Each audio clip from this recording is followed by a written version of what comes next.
আজি আমাৰ কেবিনেটত কেইবাটাও গুৰুত্বপূৰ্ণ সিদ্ধান্ত গ্ৰহণ কৰা হয়।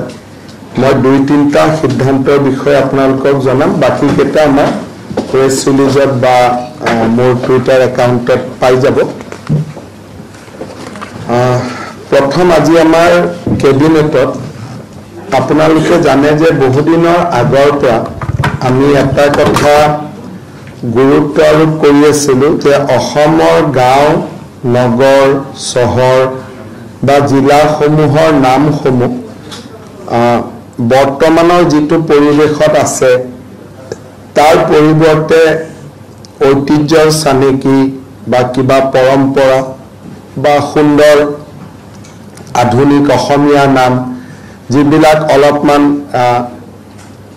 সামাজিক দৃষ্টিত বৰ ভাল শব্দ নহয় তেনেকুৱা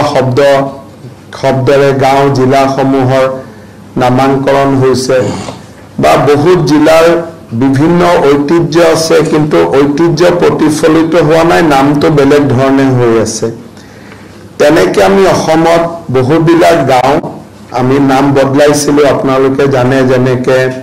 আমাৰ ইয়াৰ কালাপাহাৰৰ নাম বদলোৱা হৈছিল, এনেকৈ আমাৰ বহুবিলাক বহু অঞ্চলত নাম বদলোৱা হৈছিল। আজি সেই শৃংখলাকে আগুৱাই লৈ গৈ ষ্টেট কেবিনেটে আজি আমাৰ কেবিনেটৰ বৈঠকত কৰিমগঞ্জ জিলাৰ নাম আমি শ্ৰীভূমি জিলালৈ শ্ৰীভূমি জিলা বুলি নতুনকৈ নামাংকন কৰিছোঁ। এতিয়াৰ পৰা কৰিমগঞ্জ জিলা শ্ৰীভূমি জিলা হিচাপে নামাঙ্কিত হ'ব আৰু আজি কেবিনেটে তাৰ ওপৰত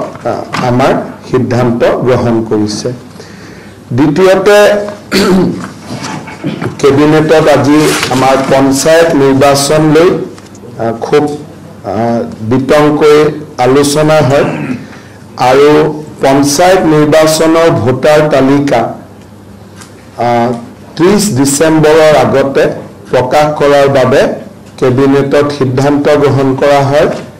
আৰু 30 ডিচেম্বৰত যদি ভোটাৰ তালিকা প্ৰকাশ পায় তেনেহ'লে আমি 10 ফেব্ৰুৱাৰীৰ আগতে নিৰ্বাচন সমাপ্ত কৰিব পাৰিম। নিৰ্বাচনৰ শিডিউল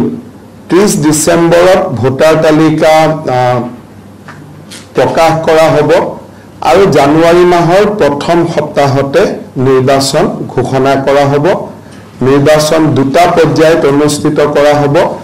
আমাৰ লক্ষ্য থাকিব যাতে 10 ফেব্ৰুৱাৰীৰ আগতে গোটেই নিৰ্বাচনৰ প্ৰক্ৰিয়াটো শেষ হৈ যায়। তৃতীয় এটা সিদ্ধান্ত আপোনালোকে জানে যে আজিৰ পৰা প্ৰায় 5 বছৰ আগতে আমাৰ অসমত আমি প্ৰথম ইনভেষ্টমেণ্ট সামিট আমি কৰিছিলোঁ আৰু তাৰ পিছত যোৱা 5 বছৰত আমি ইনভেষ্টমেণ্ট সামিট কৰা নাই।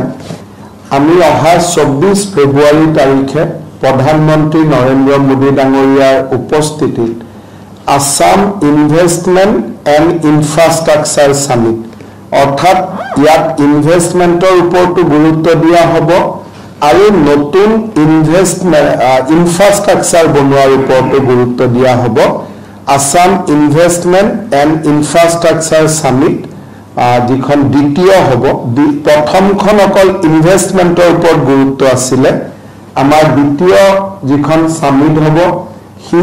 ইনভেষ্টমেণ্টো থাকিব, ইনফ্ৰাষ্ট্ৰাকচাৰো থাকিব। এই সামিট আমি 24 ফেব্ৰুৱাৰীত কৰিবৰ বাবে সিদ্ধান্ত গ্ৰহণ কৰিছোঁ আৰু ইতিমধ্যে এই দ্বিতীয় ইনভেষ্টমেণ্ট সামিটখনতো প্ৰধানমন্ত্ৰী নৰেন্দ্ৰ মোদী ডাঙৰীয়াই অংশগ্ৰহণ কৰাৰ কাৰণে সন্মতি প্ৰকাশ কৰিছে আৰু ইয়াৰ ওপৰত বাকী বিভিন্ন ধৰণৰ কাম আমি কৰিব লাগিব। ভাৰতৰ বা বিদেশৰ বিভিন্ন জায়গাত ৰোড শ্ব' আদি হ'ব। আমি বিদেশৰ কম্পোনেণ্টটো খুব কম ৰাখিব খুজিছোঁ। যোৱাবাৰ আমি বিদেশত বহুত কেইটা জায়গাত গৈছিলোঁ কিন্তু এইবাৰ আমি বিদেশৰ কম্পোনেণ্টটো কম ৰাখি দেশৰ মূল চহৰবিলাকত আমি যেটো ৰোড শ্ব' আদি কৰিম আৰু 24 ফেব্ৰুৱাৰী তাৰিখে আমাৰ মেইন সামিটখন হ'ব। তাৰ ওপৰতো আজি কেবিনেটে সিদ্ধান্ত গ্ৰহণ কৰে আৰু বাকি সৰু সৰু কেইটামান সিদ্ধান্ত আছে সেইকেইটা আপোনালোকক টুইটাৰ বা ফেচবুকত বা আমাৰ প্ৰেছ ৰিলিজত পাই যাব কিবা যদি আপোনালোকে খুদি হেতু